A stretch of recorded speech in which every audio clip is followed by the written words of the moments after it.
से बौखलाए आतंकी अब अपनी साजिशों को अंजाम देने के लिए अलग अलग तरीके अपना रहे हैं। वो घाटी के युवाओं को बरगलाने भटकाने का काम कर रहे हैं। चिंता की बात यह है कि अब पढ़े लिखे और सेना की प्रतियोगी परीक्षाओं में शामिल होने वाले युवा भी आतंक की राह पकड़ने लगे हैं। देखिए एक्सक्लूसिव स्टोरी।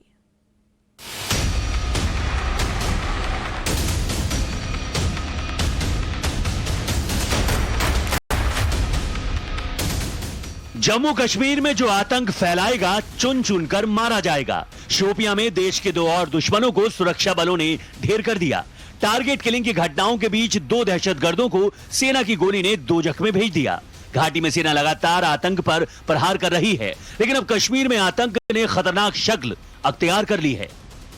बीते वक्त में घाटी में आतंक का जो खौफनाक ट्रेंड सामने आया है, वो सुरक्षा बलों के लिए नई चुनौती पेश कर रहा है।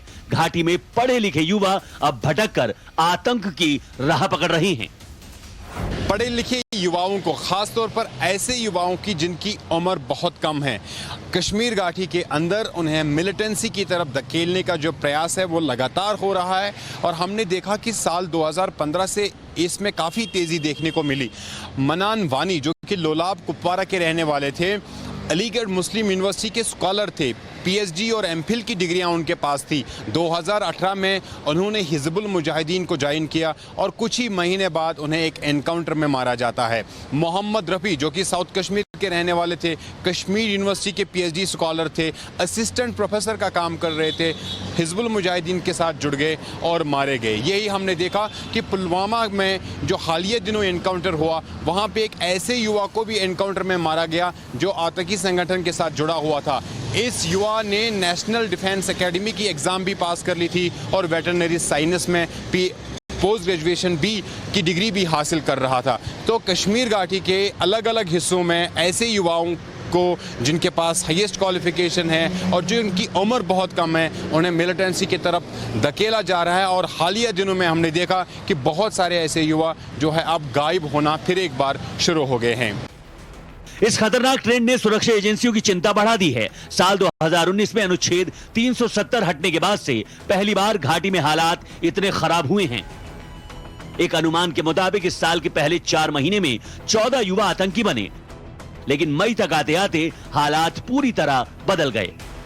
जम्मू कश्मीर में पिछले कुछ दिनों से हालात फिर से बिगड़ते नजर आ रहे हैं। सुरक्षा एजेंसियों के लिए सबसे बड़ा परेशानी का सबब यह है कि आतंकवाद की गतिविधियों में अब अनपढ़ नहीं बल्कि पढ़े लिखे युवक शामिल हो रहे हैं। मई के महीने की अगर बात करें, 36 से ज्यादा युवक हैं जो अपने घरों से लापता हो चुके हैं। सुरक्षा एजेंसियों का मानना है कि ये लोग आतंकवाद के रास्ते पर चल चुके हैं। इनमें से कुछ वेटरनरी डॉक्टर थे, कुछ वेटरनरी असिस्टेंट थे और कुछ इसमें फौज में भर्ती होने का इम्तिहान दे रहे थे। तो ये परेशानी की बात है, क्योंकि अगर पिछले कुछ महीनों के आंकड़े देखें तो काफी कम लोग युवा थे जो आतंकवाद की गतिविधियों में मुलविस हो रहे थे, क्योंकि लोकल लेवल पर रिक्रूटमेंट प्रोसेस बहुत कम हो रहा था। यही वजह थी कि पाकिस्तान को लगातार वहां से आतंकवादी भेजने पड़ रहे थे। लेकिन मई के महीने में एकदम फिर से तेजी आई है। वजह उसकी यह है कि एक बार फिर से युवाओं को वर्गलाने की कोशिश हो रही है।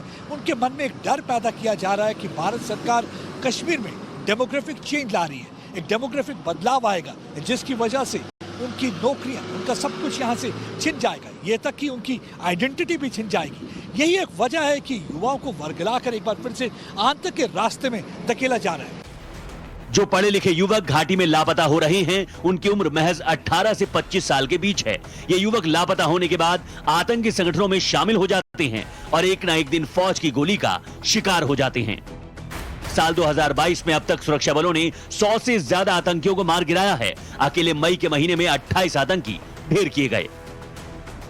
अब देखना यह है कि आतंक के इस नए खतरे से सुरक्षा बल किस तरह निपट पाते हैं, कैसे घाटी के युवाओं को आतंक के रास्ते पर जाने से रोक पाते हैं। श्रीनगर से साहिल सुहेल के साथ प्रदीप दत्ता, जम्मू, टाइम्स नाउ, नव भारत।